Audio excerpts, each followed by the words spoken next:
অধিদপ্তরের অধীনে পরিবার কল্যাণ পরিদর্শিকা, যেটা FWV নামে পরিচিত, সেই পদের ভাইবা নিয়ে, ভাইবা যারা 7,621 জন উত্তীর্ণ হয়েছে রিটেনে, তাদের ভাইবা নিয়ে চূড়ান্ত নিয়োগ রেজাল্ট প্রকাশ করার জন্য নির্দেশ দিয়েছেন মাননীয় বিচারপতি ফারাহ মাহবুবের ধৌত বেঞ্চ।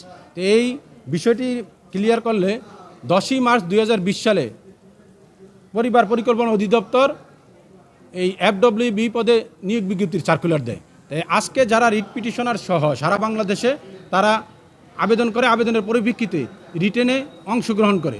রিটেনে আমার এই যে আজকে যারা রিট করেছে 4টি রিট পিটিশনাররা, তারা সবাই রিটেনে উত্তীর্ণ হওয়ার পরে ভাইভায় অংশগ্রহণ করে।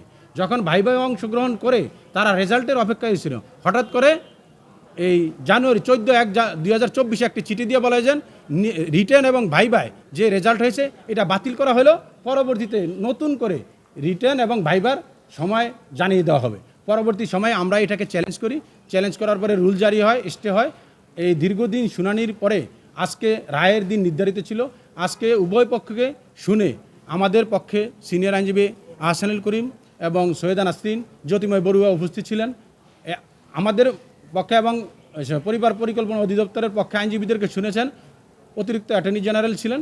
সর্বসম্মতিক্রমে সিদ্ধান্ত হয়েছে যে 7,600 জন যারা রিটেনে উত্তীর্ণ হয়েছে তাদের শুধু পুনরায় ভাইবা নিয়ে 3 মাসের ভিতরে নিয়োগের রেজাল্ট প্রকাশ করতে হবে। যারা নিয়োগ পায় চূড়ান্তভাবে তাদের তালিকাটা ওয়েবসাইটে প্রকাশ করতে হবে। তা অর্থাৎ এটা তারা বলছিল যে দুর্নীতি হয়েছে, কারাপশন হয়েছে, কিন্তু তারা কোর্টে সেটা প্রমাণ করতে পারে না যে রিটেনে দুর্নীতি হয়েছে। রিটেনে কিন্তু সেটা তারা কখনই কোর্টেও দেখাতে পারে না, এবং যে ব্যক্তি এলিগেশন দিয়েছিল সেও ওই তদন্ত কমিটির কাছে কোনো কিছুই প্লেস করতে পারে না। আমরা বলেছি যে এই দুর্নীতি কোনোভাবেই হয় না, আর এই দুর্নীতির সাথে আমাদের যারা ক্যান্ডিডেট তারা জড়িত নয়। তা আজকের রায়ে আমরা বলবো যে কর্তৃপক্ষ দ্রুত সময়ে আদালতের রায়ে পাওয়ার পরে 3 মাসের ভিতরে এই প্রক্রিয়াটা স্বচ্ছভাবে সম্পন্ন করবে। এটাও আমরা ক্লিয়ার করলে আদালতকে বলেছি যে মাইলট আজকে রিট পিটিশন করেছি, এখানে হয়তো তারা প্রেশার ক্রিয়েট করতে পারে অথবা চাপ রাখতে পারে যে রিট করে আসছে। আদালত বলছে যে এটা যাতে সহজভাবে নেয়। আর আমরাও একটি কথা কর্তৃপক্ষকে বলবো, আমরা কিন্তু নজর রাখবো যাতে স্বচ্ছ প্রক্রিয়ায় এই নিয়োগ প্রক্রিয়াটা সম্পন্ন করে আগামী 3 মাসের ভিতরে। 14/1/24